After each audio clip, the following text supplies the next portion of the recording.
جموں سے بول رہا ہوں، الطاف حسین. ہاں وہ کچھ بتا رہے تھے وہ اس کے بارے میں، وہ کہہ رہے تھے کچھ تھوڑی سی وضاحت چاہ رہی تھی ہاں وہ مولانا صاحب کے رجوع کے بارے میں. جی بولیے. کیا سوال آپ پوچھ رہے تھے؟ رجوع ہو گیا ہے رجوع کے معاملے میں جو آخری بات نظام دارالعلوم نے کہی ہے نا، آپ کون بول رہے ہیں؟ کیا نام میں ہے؟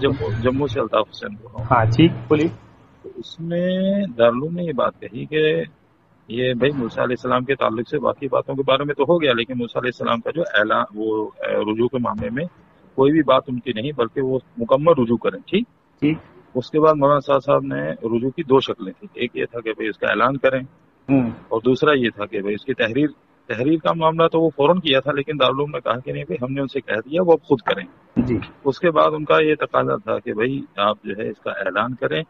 تو مولانا صاحب نے اس کے 2 مرتبہ بیانات آئے ہیں، جس میں مولانا صاحب نے بیان میں باقاعدہ مرکز کے فجر کے بیان میں رجوع کا اعلان بھی کیا. رجوع کا اعلان ایک میں کیا، ایک ککرائل میں کیا ہے. جب ککرائل گئے تھے جی اور لوگوں نے ان کے خلاف رجسٹریشن کیا تھا اور ٹونگی تک نہیں جانے دیا تھا، جی تو ککرائل مرکز میں بھی رجوع کا اعلان کیا تھا. جی بالکل ٹھیک. ہاں تو اصل میں اس رجوع دوسری چیز، اس رجوع کے اعلان کے بعد دارالعلوم نے کیا کہا؟ اس میں دارالعلوم نے یہ کہا، میری خود بات ہوئی مفتی ابوالقاسم صاحب سے. ہم نے آپ سے سوال کیا ہے، جی وہی میں پوچھ رہا ہوں نا. اس رجوع کے اعلان کے بعد دارالعلوم نے کوئی اپنا موقف ظاہر کیا یا نہیں؟ نہ اس کے بعد کوئی انہوں نے ظاہر نہیں کیا. انہوں نے کہا کہ ہمارا کام تھا کہ ہم نے مولانا صاحب سے بتا دیا کہ بھائی اب آپ یہ کہہ رہے ہیں کہ انہوں کوئی موقف ظاہر نہیں کیا ہے. ہاں جی 31/1/2018 کو دارالعلوم نے موقف ظاہر کیا. اگر کہیے تو میں پڑھ کے سنا دوں. اچھا ٹھیک.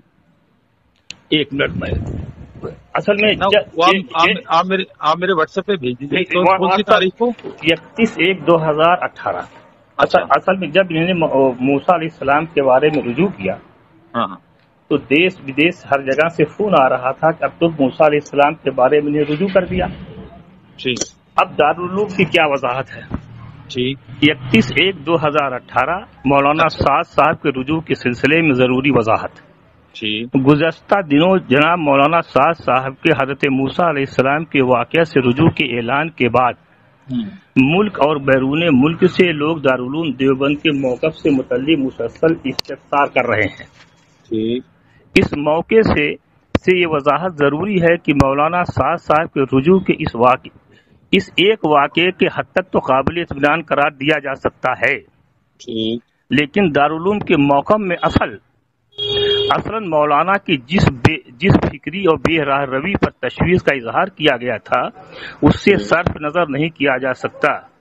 اس لیے کئی بار رجوع کے بعد پھر وہی بات کہتے ہیں جس سے رجوع کر چکے ہیں. مولانا کے لیے بیانات موصول ہو رہے ہیں جن میں وہی مجتہدانہ انداز، غلط استدلال اور دعوت سے متعلق اپنی ایک مخصوص فکر پر نصوص شرعیہ کا غلط انطباق نمایاں ہے، جس کی وجہ سے خدام دارالعلوم ہی نہیں بلکہ دیگر علماء حق بھی مولانا کی مجموعی فکر سے سخت قسم کی بے اطمینانی ہے.